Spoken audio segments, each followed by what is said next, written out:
We are going to talk a little bit about EMF and potential difference. Now, both of these, E and V, are measured in volts, and both of them have the same formula, E equals to V, which equals to W over Q, where W is the work done and Q is charge. And so both of these talk about some kind of work done per unit charge.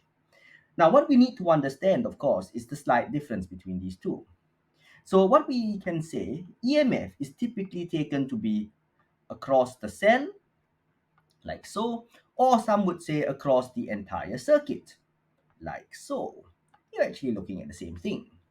And so the W term in the EMF is basically referring to the conversion of energy from non-electrical forms to electrical form per unit charge that crosses over this cell.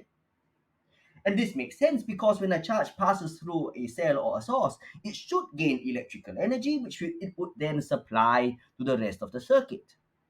And so this essentially is what the EMF is, and is typically used to describe sources. Now the potential difference, however, is very similar.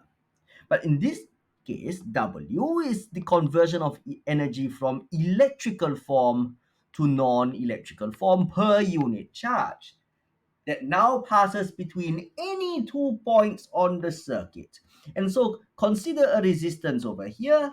Potential differences are typically measured across a certain number of resistances like so, in which case, again, it makes sense that the energy is converted from electrical form to non-electrical form. And of course, most of the time, this would be heat. That's why you dissipate heat in resistors. And so let us now understand, if I look at a normal circuit like this, if we understand the journey of a charge, per unit charge that now crosses over this thing would then gain E joules of electrical energy. And then as it goes through this circuit, it will then pass this electrical energy it has to all the components in the circuit, converting it into other forms, depending on what the resistors are supposed to do. And then the cycle repeats itself. And so, of course, for a simple circuit like this, we can say that the EMF of the circuit is simply equal to the sum of the potential differences across all the series components in this circuit.